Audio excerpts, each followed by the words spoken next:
Good afternoon, good morning again. This trial we looked at the optimization of RLOS protocol for superficial scald prevention on Packham's Triumph pears.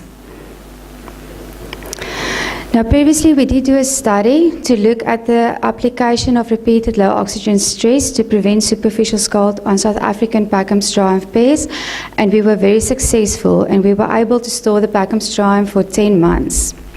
Without getting any superficial scald incidents.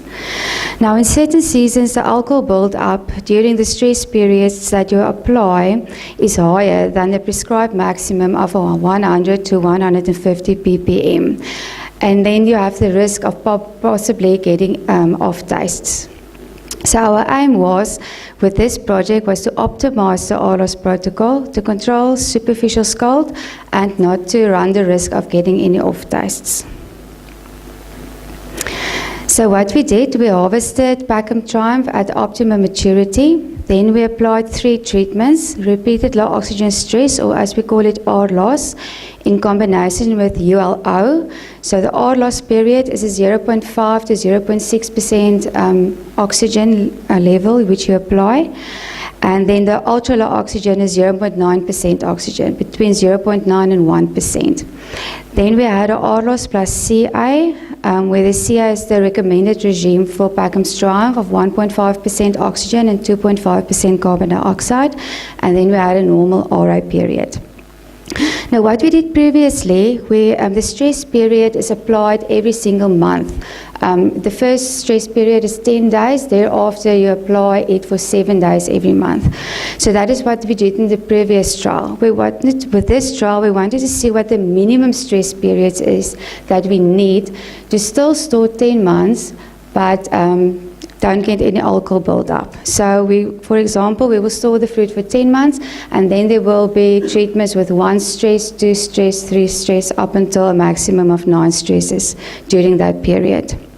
Then we measure the alcohol after each stress period, and we evaluated the fruit after 2, 4, 6, 8, and 10 months, plus 6 weeks RA shipment period and a 7-day shelf life.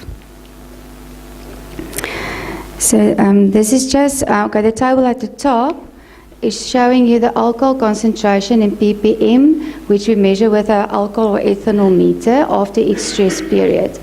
And the RLOS plus ULO, if you look over the stress periods of 9 stresses, you can see in certain cases there are 243, 783. And as you can see, it's a lot higher than the recommended 100 to 150 ppm. So during that whole period, we were running sort of a risk to get a possible off tastes. If you did the RLOS plus CA, you can see most of the time it was, in all cases, it was below 150 ppm. If you look at the superficial scald, the blue squares at the bottom is the RLOS plus ULO. The next ones are the RLOS plus CA and then the RA. Of course, in RA, after 4 months, we already had superficial scald. But for the other 2 treatments, from 2 to 10 months, we didn't have any superficial scald. Whether you applied 1 stress or 2 or 3 or 5 or 9 stresses. So even if you applied only 1 stress of 10 days at the beginning, just after harvest, you were still able to store the Packham's Triumph for 10 months without getting superficial scald. So to conclude, 1 stress period of 10 days of 0.5 to 0.6% oxygen was effective to prevent superficial scald over the long-term storage period of 10 months. Even due to the fact, even if we have high alcohol concentrations after the RLOS plus ULO treatment, we still did not get any off tastes after the shelf life period. And this technology is possible, alternative, if you do not have DCA chlorophyll fluorescence or DCA RQ facilities. This is an alternative which smaller producers can use. Okay, thank you very much.